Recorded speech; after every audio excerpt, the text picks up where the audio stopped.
할렐루야. 오늘 에베소서 4장 14절 이하 말씀 가지고 속사람을 강건하게라고 하는 제목의 말씀을 가지고 말씀을 전하겠습니다.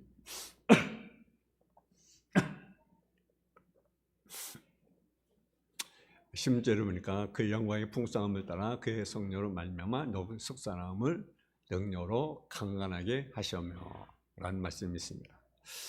예수님이 하늘 승천하실 때 교회를 세우고 양머리를 돌보고 하나님이 나를 세운 일을 제자에게 해줘야 됩니다.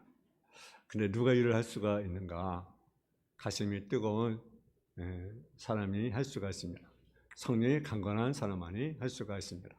주님을 사랑하는 사람만이 할 수가 있습니다.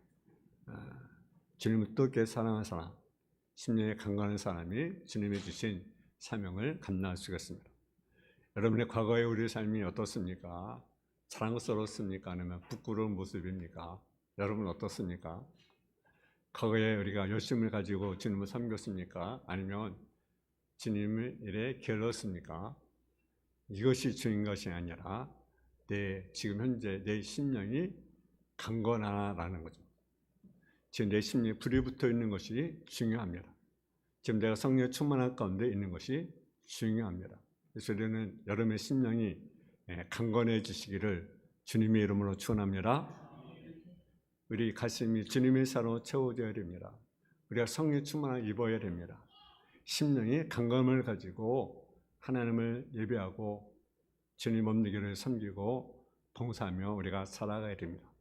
오늘 제목은 속사람을 강건하게라고 하는 제목의 말씀입니다.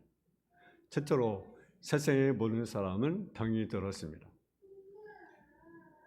세상에 병 들었다는 말에 여러분 아마 이렇게 말할 수 있습니다. 나는 병들지 않았습니다 라는 성도가 물론 여러분 나름대로 있겠지요. 그러나 그렇지 않습니다. 의학자의 말에 의하면 아픈 것을 아는 것은 병이 아니라고 합니다.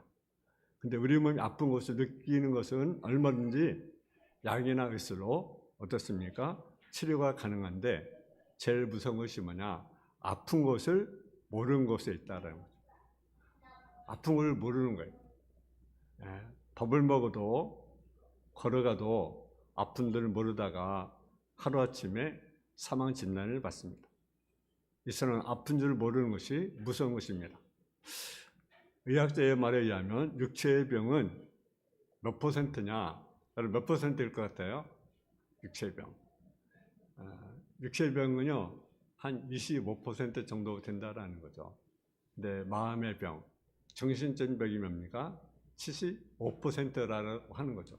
그러니까 육체적인 병보다는 어떤 병이 더 많습니까? 정신적인 병이 사실 더 많습니다. 머리가 병들고 마음이 병든 것은 75%라는 것입니다. 그 때문에 아무리 보약을 아무리 많이 먹어도 25%, 4분의 1에 해당하지 않는 75%는요, 아무리 보약을 먹고 건강식품을 먹는다 할지라도 건강할 수 없다라는 거죠. 그런데 영적인 병은 어느 정도나 될까요? 영적인 병은요, 100%라고 하는 거죠. 100%. 이사야 1장 5절 6절에 보게 되면 이런 말씀이 있습니다. 너희가 어찌하여 매를 더 맞으려고 폐역을 거듭하느냐? 온 머리는 병들었고 온 마음은 피곤하였으며 발바닥에서 머리까지 사는 것이 없이 상한 것과 터진 것과 새로 맞은 흔적뿐이거늘 그것을 싸매며 기름으로 부드럽게 함을 받지 못하였다고 말하고 있습니다. 온 머리는 병들고 마음은 피곤합니다. 여러분 머리의 병은요, 생각의 병이라는 거죠. 무엇이든지 부정적으로 생각을 하는 것입니다. 그래서 교회를 봐도 부정적으로 보는 거고, 나라를 봐도 부정적으로 보는 거고, 가정을 봐도 부정적으로 보는 거죠. 내 삶의 현장을 봐도 부정적으로 보는 거죠. 그러니까 머리가 병이 들어있는 거예요. 그러니까 여러분이 만일 보는 것이 부정적이다라고 하면 여러분의 머리는 병이 들고 있는 겁니다. 병이 들거나 병이 들고 있다라는 거죠.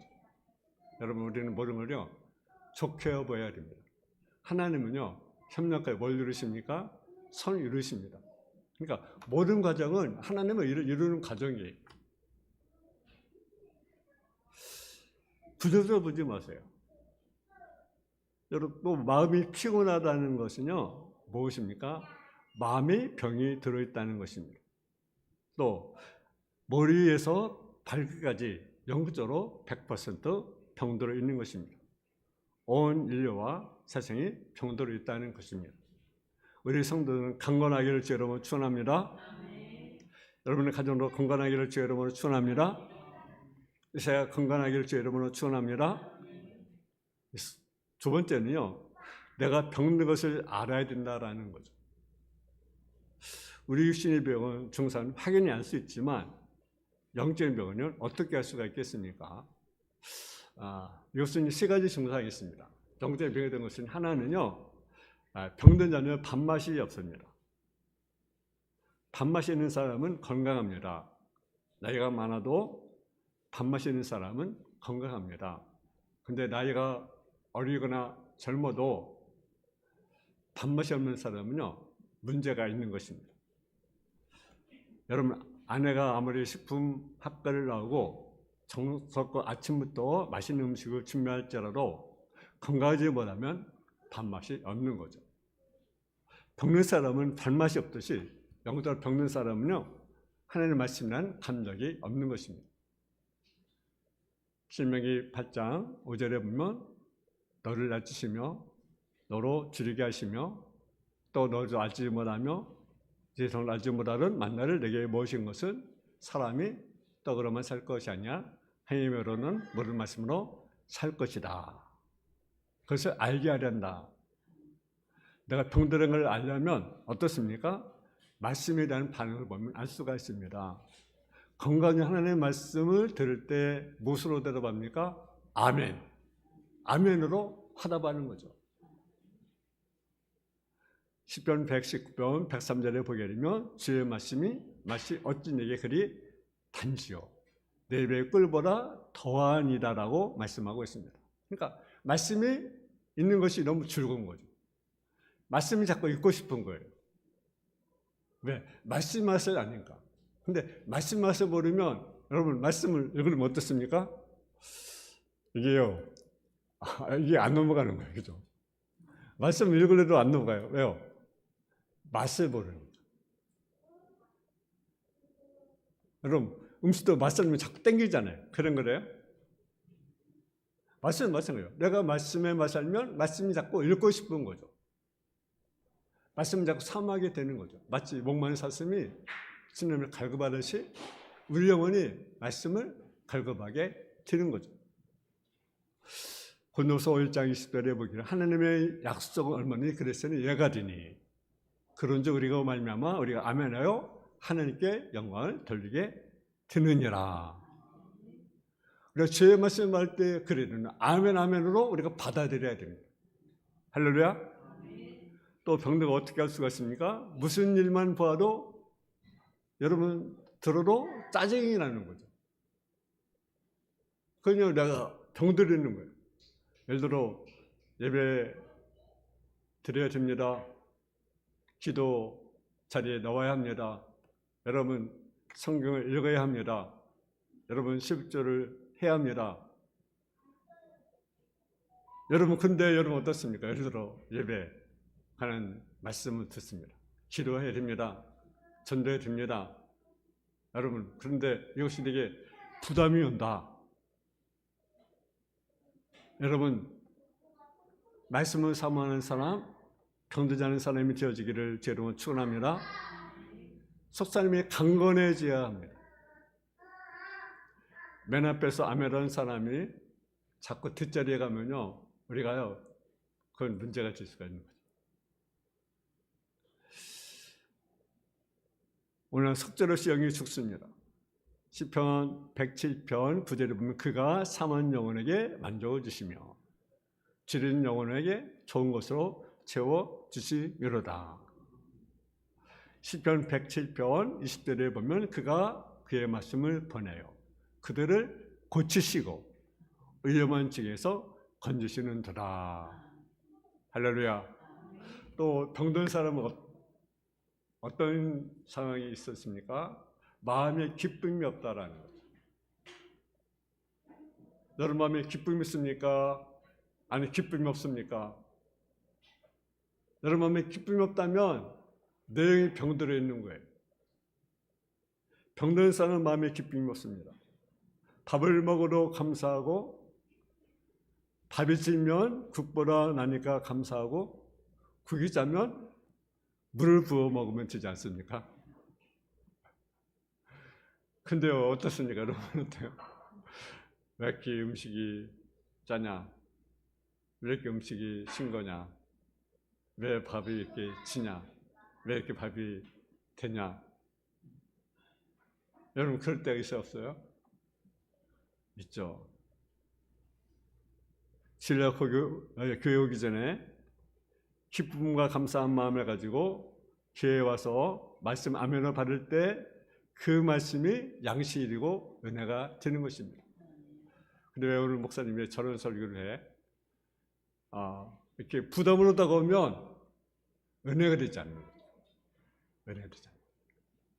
여러분 밥을 먹을 때도 기쁘게 먹을 때 그 내용보다 기쁨이 영향이 되는 것입니다. 우리가 찬송했잖아요. 기쁘고 기쁘도다 항상 기쁘도다 나 주께 왔사오니 복 주옵소서.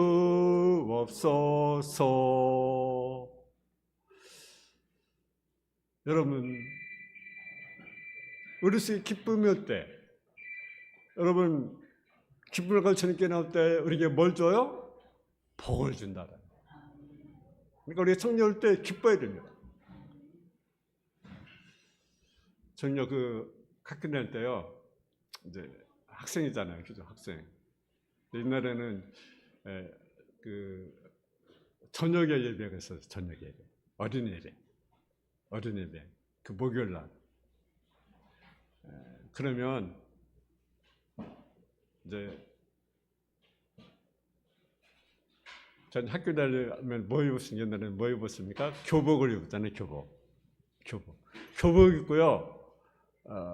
이제 퇴근이 아니라 이제 학교 수업 마치고 이제 차 타고 이제 집으로 오잖아요. 그러면 어디부터 들리냐면 이제 교회로 들리는 거, 목요일 날 교회. 왜 교회 없냐? 그 예배가 있잖아요, 어린 예배. 그래서 이제 제가 뭐 학생이니까 얼마나 뭐 애들 잘 가르치겠습니까? 가서 애들이랑 같이 놀고 이제 누가 시켜서가 아니라 저는요 그 교사가 된 것도 제가 뭐 시켜서 한 게 아니라요. 내가 하고 싶더라고요. 하고 싶어서 내가 그런 마음을 줬어요.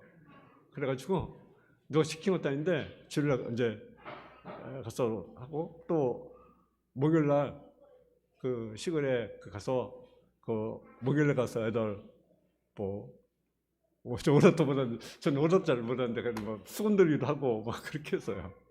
옛날 뭐죠? 그 애들 동그랗게 모아놓고 그때는 복도니까 애들 동그랗게 모아놓고 이렇게 빙글들면서 이제 뒤에다 뭐 수건 뭐 넣고 누우면 막 가서 죽고 다시 돌고 그런 것도 하고 그랬어요. 그냥 가고 싶은 거예요, 그냥. 목요일에 가고 싶은 거예요. 또 나는 뭐 잘 모르지만 그냥 하고 싶은 거예요. 그렇게 이제 그런 마음 준 것 같아요. 제가 모르고 너 뭐 교사하라고 하지는 않지만 이렇게 해서 한 것 같아요. 여러분 기쁘고 기쁘다. 낮에 깼으니 복도 없어. 여러분 기쁨으로 주님께 오면 우리에게 뭘 주세요? 주님이 뭘 주세요?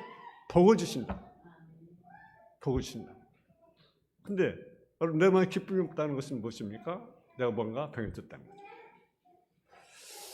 세 번째로 속사람이 강건해야 된다라는 거죠. 속사람. 오늘 본문 우리 한번 16절 같이 한번 봉독하겠습니다. 16절 다시 한번 시작.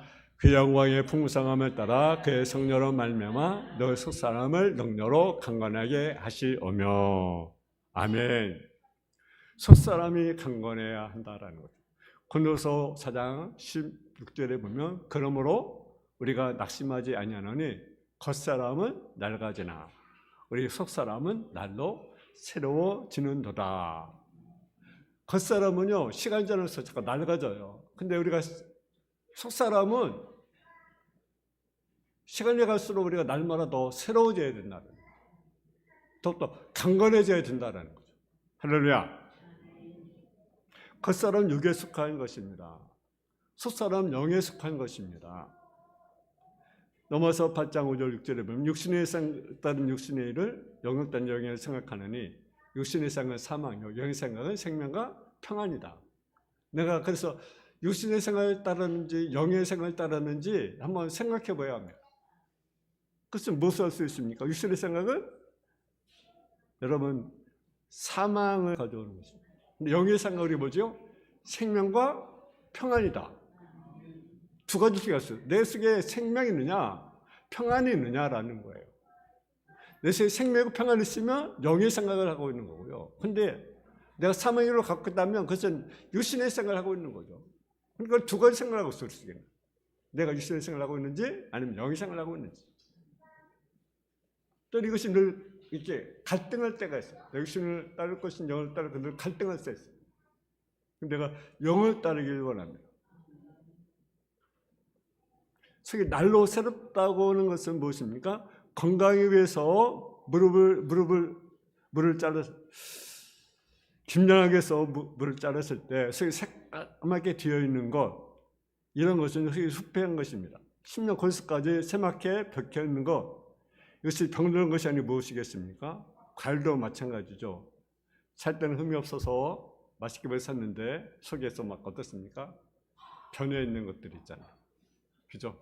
오늘날 여러분이 저도 오늘날 과일을 받아보니까 그도 선물로 받아본데 막 과일이요 막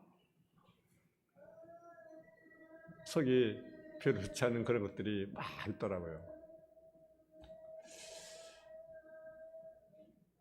여러분 10년 골수까지 새까맣게 변해있는 거 이거 병든 것이 아니고 무엇이겠습니까? 여러분 속사람도 건강해야 겉사람도 건강한 것인데 속사람이 모두 썩었어요. 그렇다면 속사람도 겉사람도 건강 어떻게 되겠습니까? 첫째는요 하나님의 영광을 바라봐야 된다라는 거죠. 여러분 에베소서 3장 10절에 보면 그의 영광의 풍성함이라고 말씀하고 있습니다. 여러분 쓰다듬는 복음을 전하다가 돌멩이가 날리고 엄마의 돌에 맞아 죽어가면서도 그의 얼굴은 어떤 얼굴이었습니까? 천사의 얼굴이었습니다. 천사의 얼굴. 여러분이 만일 복음을 전하다가 돌에 맞아 그렇게 막 죽어간다면 여러분 모습은 어떤 모습이겠습니까? 그대로 여러분의 모습이 천사의 모습이겠습니까? 근데 스데반은요 그 돌에 맞아 죽어가면서도 그 모습은 천사 얼굴을 하고 있는 거예요.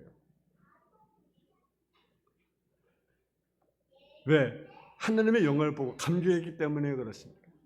여러분 사도 바울이 복음을 전하다가 빌립보 고객께 같이 왔습니다. 간수와 옥졸들에게 매로운 무수히 맞았습니다. 옷이 찢어지고 살점이 물어났습니다. 그러나 그 발과시라는 그 감옥 속에서 어떻습니까? 하나님께 찬양하고 하나님께 기도를 올렸습니다. 그랬더니 어떻습니까? 엉문이 열리게 됐습니다. 영광이세 영광이세 내가 누릴 영광이세 은혜로 그 낫을 피우나니 참 아름다운 영광이로다. 영광을 바라볼 때 우리 속 사람이 강건하게 되는 것입니다. 두 번째는 성령의 능력을 받아야 된다라는 거죠. 오늘 본문의 말씀입니다. 너 속 사람을 성령으로 말미암아 너 속 사람을 능력으로 강건하게 하시오며, 성령으로 말미암아 우리는 강건해질 수 있습니다. 여러분, 그래서 우리는 성령 충만한 자가 되어야 된다라는 거죠. 또는 뭡니까? 속전에 강건하려면 기도해야 된다라는 거죠. 기도 외에는 없습니다. 교회에서 기도하고, 목회자와 성도에서 기도하고, 인나라의 민족에서 기도하고, 여러분의 애끓는 소금과 강을 놓고 기도하고, 하나님의 선했들 위해서 기도해야 된다라는 사실이죠. 제가요, 어제 요나서를 읽으면서 니느웨 백성들을 한번 생각해 봤어요. 그 마음이 탁 오면서 어떤 생각을 했냐면, 니느웨 백성들이 이방인이잖아요. 이방인. 그죠? 그러면서 니느웨 백성의 왕하고 누구를 요나를 생각했어요. 갑자기 어제 요나서 읽는데, 요나는 선지자예요. 그죠? 선지자. 근데 니느웨 백성들은 하나님 모르는 백성들입니다. 요나로 봤더니 원수의 나라입니다. 근데 요나가 이제 억지로 매를 맞고 가서 외치잖아요. 희귀를 외치잖아요. 그때 니느웨 백성들이 왕이 뭘 선포합니까? 왕이요, 신하들과 모르는 백성들에게 짐승에까지 금식을 선포합니다. 그래서 저는 그 왕을 보면서 참 니느웨 왕은 참 하나님의 축복받는 사람이다라고 생각을 했어요. 이방인의 왕이 어떻게 금식을 선포하고 회개하고 그렇게 무릎을 꿇었을까? 근데 이 선지자 요나는 뭐합니까? 그들이 회개하고 금식하고 있는데, 그들을 권하는데 요나는 그들이 망한 것만 이렇게 보는 거죠. 아직도 정신을 못 차리고. 우리나라 예를 들어 이재명 대통령이 지금 대통령이 됐는데, 그가 정말로 이 나라를 위해서 회개하고 금식한다면 이 나라 희망이 있지 않겠습니까? 갑자기 그런 생각을 하게 되더라고요. 이 나라 희망이 누구겠습니까? 정말 이 나라 백성이 회개하고 금식하고 하나님께 돌아올 때 희망이 있는 것 아니겠어요? 그렇잖아요. 근데 우리 믿는 자로서 우리는 어떻습니까? 요나 같은 모습이 아니지. 사명자인데, 회개로 오히려 기뻐해야 할 사명자인데 망하는 것만 바라보는 그런 모습. 참 우리의 모습이 아닌가. 여러분, 우리가 정말 우리 사람이 강건해 모여서 기도해야 합니다. 너네 가정을 위해서, 교회를 위해서, 임종을 위해서 우리가 기도해야 한다라는 거죠. 참에 선자가 말해요. 나는 여호와 앞에 기도 씻는 데가 범하지 아니겠다. 내가 강건하려면요, 기도하는 것입니다. 또 하나 뭡니까? 염려를 주님께 다 맡게 합니다. 자녀의 염려도, 가정에 대한 염려도, 교회에 대한 염려도, 나라에 대한 염려도 다 맡겨야 합니다. 아무것도 염려하지 말고 하나님께 우리 맡겨야 된다는 거죠. 사람의 힘은 한계가 있습니다. 인간의 힘은 한계가 있습니다. 제한되어 있습니다. 하나님이 도와줘야 되는 것 아니겠어요? 여러분, 우리 성도들은 2025년도 여러분의 가정, 여러분의 직장, 사업장, 자녀들 강건하게 주기를 축원합니다. 우리가 강건한 교회, 건강한 가정, 건강한 자녀, 정말 건강한 축복을 받나 누리는 성도들이 다 되시기를 주님의 이름으로 축원합니다. 사랑의 아버지 하나님, 우리 삶을 정말로 강건하게 하는 성도의 삶의 모습이 되게 하여 주옵소서. 예수님의 이름으로 기도했습니다. 아멘.